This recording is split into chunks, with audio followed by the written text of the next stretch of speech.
All right, welcome in. Late Kick is live. It is Thursday night, October 29th, the year of our Lord 2020. Get those Halloween preparations underway, people, if you haven't already. We've got several predictions on the show tonight. Colin, I think we're breaking down like 5 more games. We've already got Auburn, LSU done. LSU, Auburn, say the visitor first. We also did Ohio State, Penn State the other night. Those game previews are already on the channel if you want to see them. We're going to retouch on Ohio State, Penn State tonight because I went back and watched the show and I realized I didn't even say like half of what I wanted to in that preview. So not only are we going to re-hit that game, I've also got a totals bet that I'm going to hand out in the Auburn-LSU game. We have got so much to react to.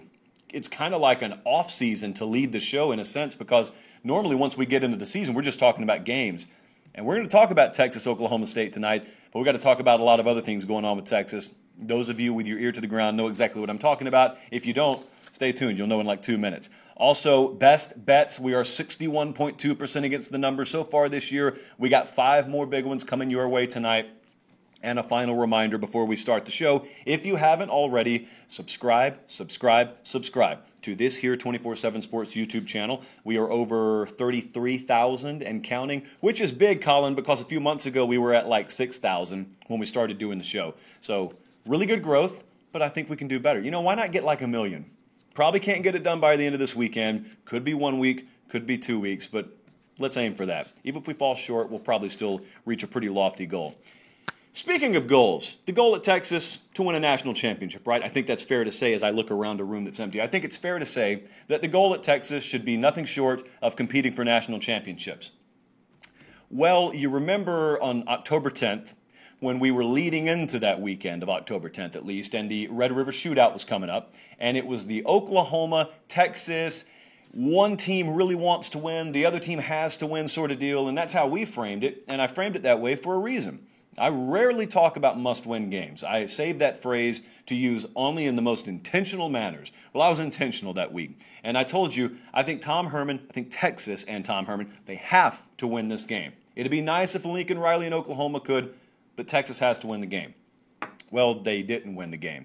That has consequences. As I told you, I'm not some dude who's going to say they got to win the game, and then they lose, and I say, well, dust it off, try again next week. No, I thought that set a ball in motion that's eventually going to lead to coaching changes at the head coaching position and below at Texas. Still believe that. That's only been furthered by the events of the last 48 hours. We'll get into that in just a second. But I also want to tell you, because I don't think I went down this road in totality the week of that game. We just didn't have time. There were a lot of whispers. Those of you, if you're a member over at Horns 24/7, I'm sure the guys and girls over there were talking about that. But there were whispers in the recruiting industry that the negative recruiting had really been on the uptick against Texas. And listen, for lack of a better term, I say negative recruiting because I don't even think it's negative recruiting if you and I are going heads up for a kid. You're Texas and I'm anyone else. And I walk in your living room and I say, hey, they're not doing so hot. Look at their record. Look at the kind of discombobulated nature in which the entire program is operating. Football team in front of your eyes on Saturday, behind the scenes. Do you really think Tom Herman's going to be there for a long time? I don't even think that's all that unfair. So I don't even know that that's all that negative unless you consider reality to be negative. Reality right now is a negative for Texas. So if you present the reality, maybe that is negative recruiting. So all the while, now here's the other backstory. As they lost the Oklahoma game, it went from kind of a trickle to a flood of negative recruiting. And all of a sudden it became the overwhelming majority that thought it's not a matter of if anymore, but when Tom Herman's going to be gone there. So then I would present that to some of my Texas buddies back home and a few that I even know here, and I would get this response. It wasn't even necessarily that this was their argument, maybe some of them, but others were playing devil's advocate. And so when I would suggest that Texas may be moving on from Herman at the end of the year, I would get this in return. Well, you can't upset the recruiting class. I mean, look at their upcoming recruiting class and this was the 2022 firewall, as it became known in these circles, at least on Late Kick. The 2022 firewall was Quinn Ewers. The firewall has fallen, people. Quinn Ewers decommitted from Texas yesterday. Mike Roach put out a very, very comprehensive update on this yesterday afternoon. Let me give you a little timeline. I was running this by Colin. So yesterday afternoon, Mike Roach over on Horns 24/7 essentially tells you what's coming in a guarded language because he had to use that. But he essentially, he telegraphed all of this. It was coming. They're very dialed in over there if you haven't already noticed. And so I tweeted that article. Some dude, sure enough, pops up under there and says, this is just clickbait. About 5 minutes later, Quinn Ewers decommits. That dude, suspiciously nowhere to be found, suspiciously absent. So sometimes that clickbait, it can become real in quite a hurry. Quinn Ewers decommits. In the last minute, let me turn the paper sideways. I had to write it sideways. Faison Wilson, 4-star wide receiver for the 2022 class, already decommitted. So that's 2 in 24 hours. Don't know where that ends. But Ewers was monumental. And that is a tsunami as much as one player can equal. That's a big deal. That's a very big deal. I thought it was a red flag, to be honest with you, when they couldn't lock down the Brockermeyer twins, among others. And those are legacy recruits in Fort Worth, Texas, that Texas cannot get to stay home. Those kids grew up looking for any reason to play for Texas. They're committed to Alabama. They're going to sign with Alabama in December. So previously, I was told, hey, you can't fire Tom Herman, can't get rid of him because of recruiting.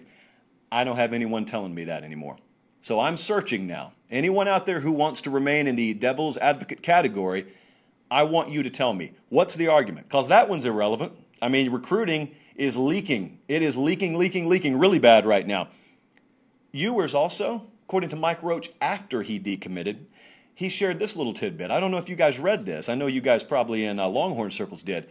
Mike Roach said not only did he decommit, but he had been told Quinn Ewers was discussing with other players and Texas commits about his decision-making ahead of time. That's not good, friends. That's no bueno. So then I go back over, as I was about to walk over to the building. We do the show in a different building than our office is in. And so I had to walk through the whatever's happening outside, a tropical depression at this point. And so right before I did that, I was checking out Chip Brown's update. Bobby Burton put one up over there. So a lot of folks really close to the Texas program. Now, Chip Brown's just quoting what people have told him. So this is not a knock on Chip Brown. He did phenomenal reporting on this. But I want to read you a quote from the Insider article. You can check out the whole thing over on Horns 24/7. This is a quote from a high-placed source in Austin. Saturday's game at Oklahoma State and really every game left on the schedule is an indicator of where this program is. And I look at that. And I think to myself, are you serious? There's someone out there who has a fully functioning brain and working eyeballs that after all this still needs an indicator? Like this Saturday is going to show this person something that they don't already know? You've got recruits fleeing their home state of Texas left and right. The culture is a mess. You've got chronic penalty and turnover issues. Procedurally, they are a joke in big games and in games they're favored by double digits in. There's zero consistency week to week in the program. And Oklahoma just came in there, benched their starting quarterback during the middle of their rivalry game against you, and still found a way to win. You were having to come from behind to even try and force overtime against them. So if those aren't indicators, I don't know what in the world's going to happen Saturday that's an indicator, short of Tom Herman walking out and just saying, I give up, and waving a literal white flag. What is the absolute best case? Again, for people who are still on the fence here, this is not my program. This is your program. You guys have ownership in it. I don't. I'm just standing here in Nashville, and I'm looking over there, and I'm watching, and I'm wondering, what is the best case? For people who are still in the Herman camp, that's great. That's fine. You got an opinion same as mine. Yours is probably worth more than mine. You're an actual Texas fan. But I just want to ask you, what is the best case? If you were to have things go 10 out of 10, best case scenario, I want you to think about what that would mean long term for Tom Herman at Texas. Just you define it, whatever best case is. And then picture that, and then I still want you to be honest with me. Is it even close to Alabama and Nick Saban? Is it even close to Ryan Day and Ohio State? Is it even close to Dabo and Clemson in one of their normal years? Because every year is elite for those programs. So their normal is elite. Is their best case at Texas with Tom Herman? Is the best case elite at this point? Have you ever seen any indication of that? Have you ever seen an indication that consistency in excellence would be the hallmark of that program under Tom Herman? I haven't. So I'm asking you, I don't think anyone has seen it. I want to know, where would it come from? It's got to come from someplace that we haven't seen before. Now, my read on Chip's story, I read you that quote there, but that was a quote. My own individual read on Chip's story was, I don't think Tom Herman, he doesn't have success on the field first off. And off the field, it's very obvious he doesn't have the same crew of high-level net worth individuals, or as you might know them, donors and boosters, slapping him on the back after these losses as Mack Brown did during the darker times for him in Austin. That's how he was able to weather the storm. That's why, among other reasons, I don't believe Tom Herman will be able to. But you got the losing, you got the bad mismanagement and mishandling, perceived or reality, of the whole Eyes of Texas situation, and not being particularly loved by the right people. I don't know where that equity is. I don't know. There's a lot on this side of the scale. I don't know what balances that out. So I think, based on what I was reading from Chip, I think it just validates what I thought going into the Oklahoma game. This was decided that afternoon. Decisions weren't finalized. There weren't moves made that afternoon. But you mark my words, when we see how this thing ends for Texas this year, and ultimately we're getting ready for the start of the 2021 season, whatever they look like at that point, that will have been precipitated by the loss to Oklahoma, among other things, on October 10th, the year of our Lord, 2020. All right, we got games to actually talk about this weekend. Now, as I said, we did our Ohio State-Penn State breakdown on the Tuesday night show, and we did everything that you would want to know, but yet I don't think we did everything I wanted to know, or at least everything I wanted to say, because I listened to it and I said, you left a lot of meat on the bone there.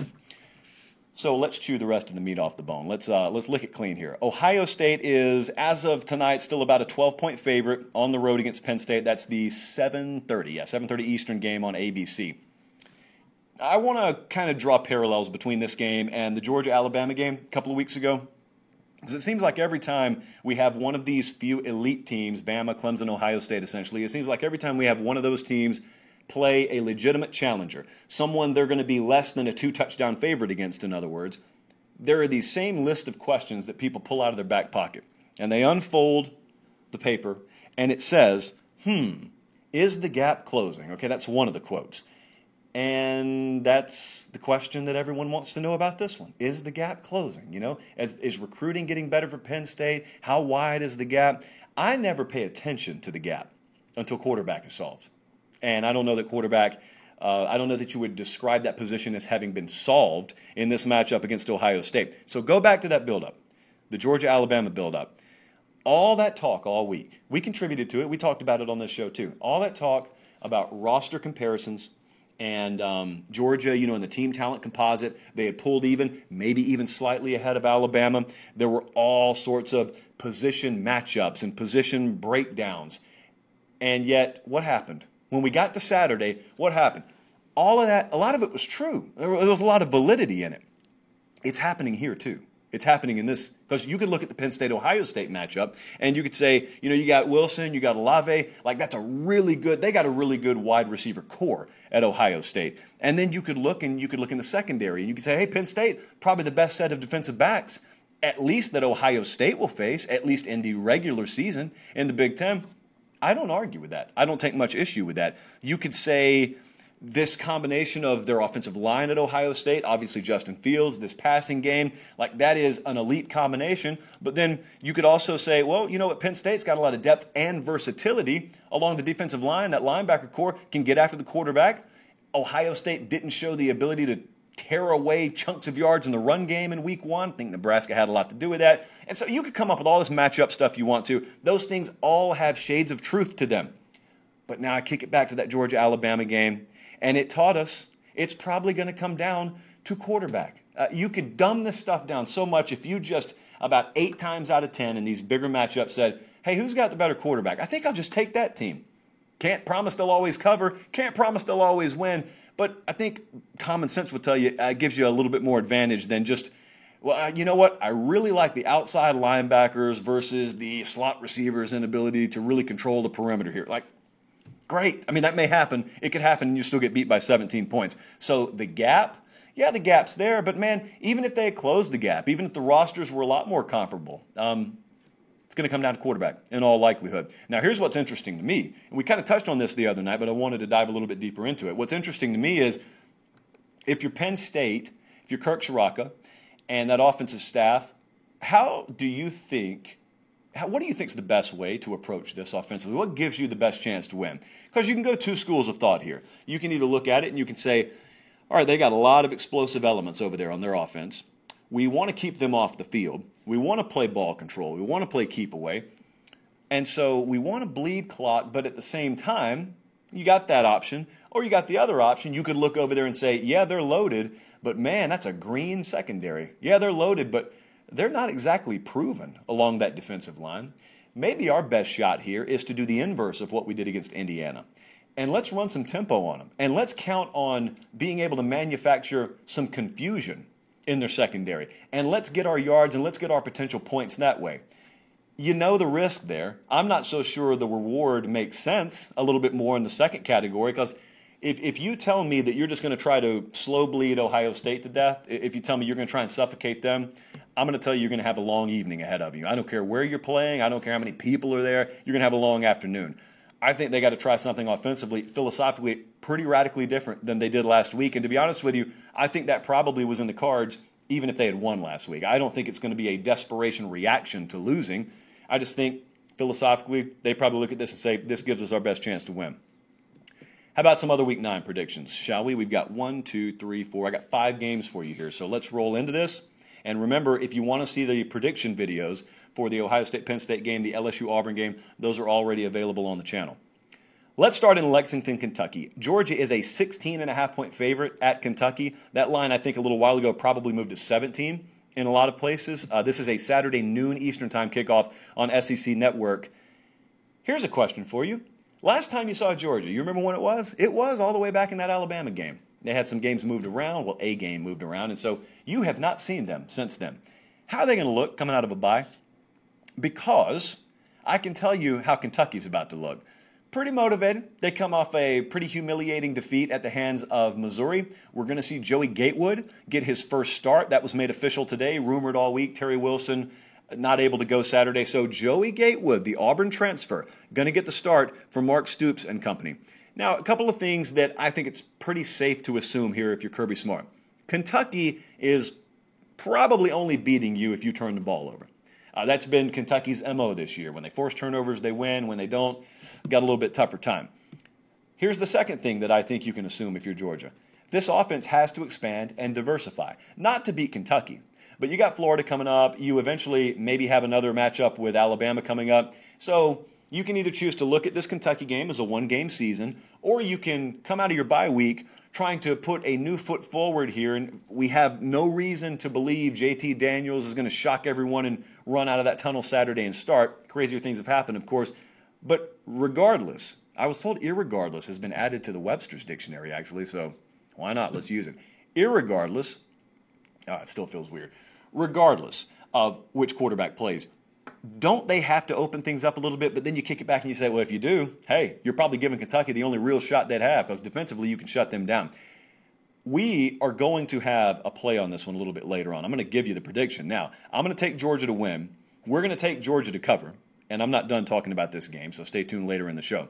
How about Texas at Oklahoma State? We already touched on Texas in a very general sense. Oklahoma State's a 3-point favorite. This is the Saturday 3 p.m. Eastern time game. This is on Big Fox. Our numbers, I got to be honest with you because we're not going to do anything with this number, but our numbers, our model circled Texas. Our model loves Texas this week. It loved LSU last week, and we didn't jump on it, and we kicked ourselves. But that's variance. That could mean nothing. We are not going to jump on Texas as an official play this week, even though our model is screaming at us and will figuratively backhand slap us if we don't. Several folks guessing this line. Several folks kind of second guessing this line, as I saw this week leading up to picking the game tonight. And they were saying, you know what in the world? I mean, what am I not seeing here? What does Vegas know that I don't know? We've, on one hand, got a program that looks to be a disaster behind the scenes, and then on the other hand, we've got an Oklahoma State program that is undefeated. It's the Big 12's best shot at a college football playoff contender, and, well, now they're only a 3-point favorite against Texas. Well, I just want to tell you this. It's okay to just back away from one, guys. It's okay to just watch. You don't have to have it figured out, but I do want to remind you of something. Last week, the odds makers had these two teams pretty well pegged down. Texas was favored by 11 against Baylor. They won 27-16. Oklahoma State was favored by 3.5 against my clones, Iowa State. They won 24-21. So they had them pretty well nailed down last week. Let me mute the laptop there. You do with that information what you want to. Quarterback is finally not a question, at least in terms of who's going to start for Oklahoma State. Spencer Sanders is back, had a touchdown pass, a couple of interceptions last week. Let's just assume he knocked his rust off. Secondly, This Texas defensive line figures to be a little bit of a matchup issue here. So I don't necessarily envision Oklahoma State moving the ball up and down the field. They really haven't been that all year. This is a game, again, it's kind of a style clash in terms of what you used to seeing Oklahoma State do. They'll lean on defense. They'll be totally fine doing that. Dare I say, Mike Gundy will be comfortable punting if he needs to. I do dare say that.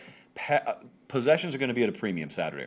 And so I want you to ask yourself, because I already asked myself this. This is why I kicked our model to the curb on this game. In a game where possessions are at a premium, maybe you got midway through a fourth quarter, a tight game, one possession, who do you trust to be more disciplined? Who do you trust to be more procedurally sound? Who do you trust to grab a competitive game late? That answer is not Texas for me. I hate to tell you, that's not Texas. I think it's Oklahoma State. I'll take the Cowboys to win, and I will take them to cover. Missouri is at Florida Saturday. Keep in mind, Georgia-Florida is next week. If you need another indication of why those lines may be a bit lower than you think they should be. Missouri's at Florida. Florida is favored by 13. This is a 7:30 Eastern time kickoff on either SEC Network or like one of the alternate channels they have there. Defense should be much improved. I'm saying that only because it just stands to reason. Couldn't get much worse, and you've had a 3-week layoff, but I do want to stress, for those of you unfamiliar with how this whole thing works behind the scenes, it's not like Florida has been getting after it on the practice field. They just had their first practice in 2 weeks Monday. So they haven't been on the practice field working every day. I'm sure they've tried to get some mental reps in. I'm sure they've been going back and forth on Zoom meetings.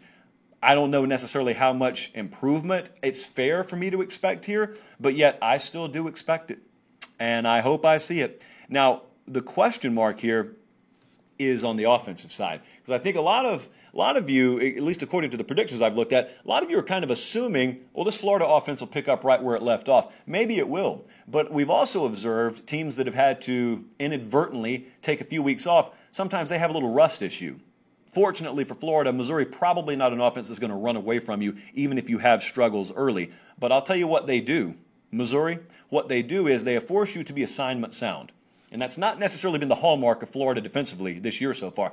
If they can be assignment sound, they got the athletes to put fairly tight clamps on Missouri. If they don't, they can make you look foolish. They did it to LSU. They can make you look foolish. That offense at Missouri, I still feel like it has a second gear that they haven't necessarily hit yet with Connor Bazelak at quarterback. It's a top 30 passing offense. I don't need to tell you what Florida's passing defense has done this year so far. Which first is more likely, I guess is my question for this game. Is it more likely that Florida's defense has a standout performance? Is it more likely that Missouri's offense has a standout performance? I leaned Florida here. And our model backs it up. It's not a strong lean, but I took Florida, and I ended up taking Florida minus 13. Not officially. I wouldn't put a dime on this game, but that's the way we lean here. How about Arkansas at Texas A&M? We certainly had a strong lean in this game. It's another Saturday, 7:30 Eastern time kick on SEC Network. Classic good news, bad news situation here for Arkansas. The good news is right now the Hogs are third in all of FBS at 13 turnovers forced. That's great. That's wonderful. What did we tell you last week when we were picking against Kentucky? We do not believe there is any skill in predicting carryover of turnover margin. There's just not week to week. So it's great. When you force them, it is wonderful. You don't count on that showing up every week. You're going to get burned by it. The way Arkansas competes in this game is not by forcing turnovers. If that happens, that's a bonus. That's a cherry on top. And I'm not hating on them defensively at all. I'm just telling you, Felipe Franks has got to win this game for Arkansas. That's how that's going to have to happen. Now, I can tell you our numbers love Texas A&M. They're coming out of a bye. They're rested. And so, I mean, Arkansas as well. But I love Texas A&M in this game. And if I'm wrong, I'm wrong. I think it is a very, very good buy spot for them. Not only are we taking A&M to win, we're taking A&M to cover. We got it at minus 10 and made it our best bet of the week. And again, if I'm wrong, I'm wrong. Finally here, Notre Dame minus 20 at Georgia Tech. Not going to break the game down. I just wanted to point out some situationals here because our numbers love Georgia Tech this week. Yeah, we're taking the Jackets plus 20 here. We're taking Notre Dame to win outright. But it's one of those back-to-back road spots. They looked ultra impressive. Did Notre Dame on the road against Pitt last week. And now they're back out on the road. They also had that Clemson game on deck. So if you figure to try and pick out a less than ideal performance, maybe a little bit of a sloppy, get through it type game, a sleeper, this is probably it for Notre Dame. I think that's what our model picked up on. So we took Notre Dame to win, but we took Georgia Tech plus 20. And those are our picks for week 9 of the college football season. Now, for our official plays, to wrap the show up as we do this time every Thursday, here we go. The Ramen Noodle Express is currently chugging along at just above 61% on the season. We don't want to rest there. We want to be perfect every week, and we're going to try and do it again this week. So I already handed out some of these. I want to remind you, make sure you're following me on Twitter. I'm going to tell you exactly why when I get to the end of this. You already missed some value today if you're not following me there. As I told you Sunday night, our best bet, this is not to be valued above the other plays, by the way. It just is the first one we handed out. Texas A&M minus 10. I want to reiterate, I do not encourage you to handpick these. I do not encourage you to value one over the other. I encourage you to either take none of them or take all of them, get them at the numbers we give them to you at, and bet them equally. Otherwise, I have people come complaining to me afterwards, and I say, what are you, we went 4-2 today. What are you complaining about? So anyway, Texas A&M minus 10, Georgia Tech plus 20. These are numbers we already gave you. Here are the games that I handed out today. LSU versus Auburn. We wanted to get 65.5. That's why we waited, and we didn't take anything Tuesday night. We got the number we wanted. We're taking the under at 65.5. I think there is a chance that the run-pass ratios in that game for both teams are very disproportionate, and amount of total possessions as a result is not high enough to get that thing over. We'll see. Georgia minus 16.5 and Louisville plus 3.5. Now, let me talk to you for a second about this Georgia game. That Georgia game I gave out earlier this afternoon. It started to move. I wanted to get it before it hit 17. I handed it out on Twitter at LateKickJosh. If you were following me, you got it. You got it in. You're good. If you didn't, it's sitting at 17 right now.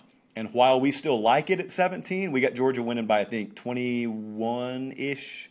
Even though we still like it at 17, we gave it out at 16.5. Obviously, a lot more line value there. So in summary, Texas A&M minus 10, Georgia Tech plus 20, LSU Auburn under 65.5. We're taking Louisville plus 3.5. They're at home against Virginia Tech. And we are taking the Georgia Bulldogs minus 16.5 on the road against Kentucky.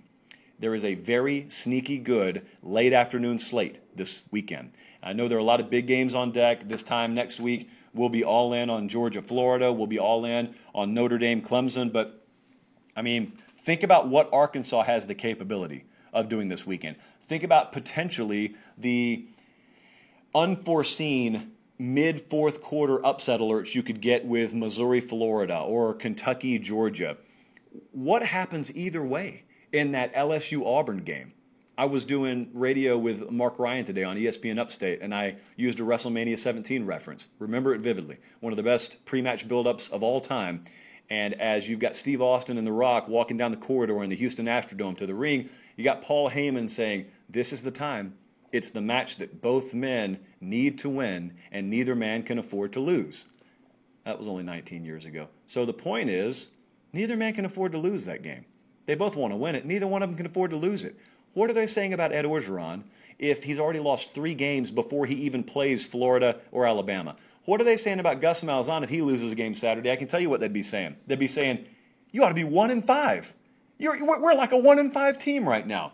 And that would be his own fan base, not to mention what everyone else would say. So could be a sleepwalker of a Saturday. I tend to think it's far more likely we have a lot of right now unforeseen drama coming Saturday.